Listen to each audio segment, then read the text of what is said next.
Security within decentralized finance is shifting from automated software exploit to highly coordinated human deception. On April 1st, 2026, the Solana blockchain network experienced its largest exploit of the year when Drift protocol was drained of approximately $285 million, and this single event wiped out more than half of the platform's total value locked in a matter of minutes. Unlike traditional decentralized finance vulnerabilities, however, this incident did not occur because of a syntax bug or a loophole in the smart contract code. Instead, the attacker executed a sophisticated control plane compromise that targeted human trust, operational permission, and administrative workflows. Today, we will break down exactly what Drift protocol is, identify who was behind the incident, look at the step-by-step mechanics of the exploit, evaluate the broader market aftermath, and clarify the exact state of the protocol insurance funds and user compensation pathways. To understand the scope of the exploit, we must first look at the role Drift protocol plays in the market. Drift operates as a decentralized perpetual future exchange built on the Solana blockchain. The perpetual futures are trading contracts that allow market participants to buy or sell financial assets with leverage without dealing with an expiration date. Because of its high execution speed and deep liquidity, Drift grew to become the leading decentralized derivative platforms on Solana. To safely manage large leverage positions, the protocol relies on complex internal collateral structures, lending pools, and cross-protocol faults. The ultimate security layer of the platform is managed by a group of trusted individuals known as the Security Council. This council is responsible for operating a multi-signature wallet or a multi-sig, which requires a set threshold of approvals before any critical adjustments is made, such as changing margin requirements or listing new collateral types. The identity of the perpetrator points to an elite institutional threat group rather than an independent hacker. Forensic blockchain reports compiled by security firms indicate that operation was executed by state-backed actors from North Korea, specifically linked to the cyber group designated as UNC 4736. This was a long-term corporate espionage campaign. Security team found that the attacker began laying the groundwork as early as fall of 2025. The threat actor created sophisticated fake identities, posing as a representative of a legitimate quantitative trading firm. They met Drift core contributors in person at Global Industry Conference and even deposited more than $1 million of their own capital into the exchange to build high-level relational trust. This strategic social engineering allowed the group to integrate themselves smoothly into the protocol's administrative circle. The technical execution of the attack combined Oracle price manipulation with the misuse of administrative transaction parameters. The attack unfolded through four distinct stages. First, the attackers created a completely fictitious asset on Solana called the Carbon Float Token or CBT. They added a very small amount of real capital to a liquidity pool on Radium and deployed automated wash trading scripts to fake high trading volume. This wash trading artificially forced the market price of CBT near $1, tricking the exchange price oracles to reading it as a valid, stable asset.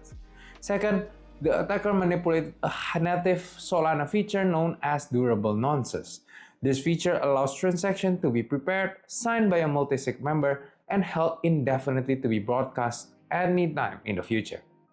Using their trusted identities, the attacker presented routine optimization protocols to the Security Council signers. They successfully induced two council members into pre-signing hidden administrative requests. Third, on March 27, Drift migrated its Security Council to a new 2 of 5 multi-sig threshold that contained zero time lock restriction. This lack of waiting period removed the protocol's last line of defense. Finally, on April 1st, 2026, the attackers broadcasted the pre-signed durable nonce transaction, instantly taking over administrative control of the platform. Operating with admin rights, they whitelist their fake CVT token as high-value collateral, completely turn off the fault withdrawal boundaries, and deposit hundreds of millions of fake CVT units. Using the platform's internal borrow function, They extracted $285 million in legitimate user assets, including $71.4 million in USDC and $159.3 million from the Jupiter Liquidity Provider or JLP Vault. The full drain took exactly 12 minutes to complete. The aftermath of the event had severe immediate consequences.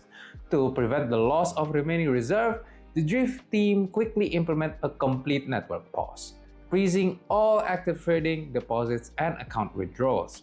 Following the freeze, the platform's native Drift token experienced a sharp sell-off, losing roughly 40% of its market value within hours. Because Drift functions as a core liquidity anchor within the Solana architecture, its sudden closure created a contagion effect across the broader ecosystem. At least 20 integrated decentralized application and lending protocols reported significant disruptions, dealing with sudden bad debt and volatile liquidation risk as a result of the halted markets.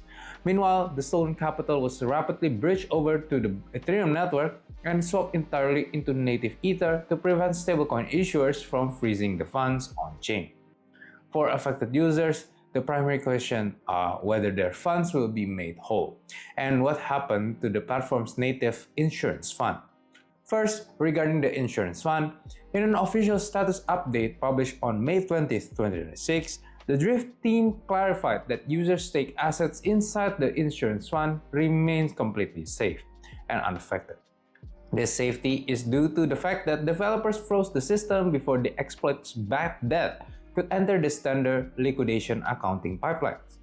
Once a regular exchange operation resumed, users who spike capital into the insurance fund can withdraw their assets normally after completing the standard 13-day protocol cooldown phase.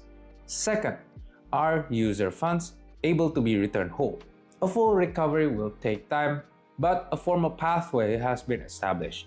Under a new recovery proposal called the DIP-10, Drift is establishing an independent recovery pool. Impacted users will be issued transferable recovery token that represent a direct one-to-one financial claim against this pool. To secure the necessary capital, stablecoin issuer Tether has stepped forward with a major institutional support package committing up to $127.5 million to directly back the recovery fund and assist in a secure protocol restart. Combined with an additional $20 million from strategic ecosystem partners and a fixed allocation of Drift's future quarterly exchange revenue, the recovery pool is designed to systematically fill the capital gap and restore user balances over time. The Drift protocol breach marks a clear transition in the Web3 threat landscape. It proves that as smart contracts code become more resilient through constant code reviews and AI, advanced threat actors will focus their energy on long-term social engineering, identity fraud, and pre-signed transaction abuse. For future protocols, the lessons are clear. Platforms must implement strict time locks on all government changes and create mandatory independent verification steps for high-risk administrative approvals. Thank you for watching this detailed update. If you want this clear, factual post-mortem valuable, please consider subscribing to the channel. Share your perspective on governance security down in the comments, and I will see you in the next video.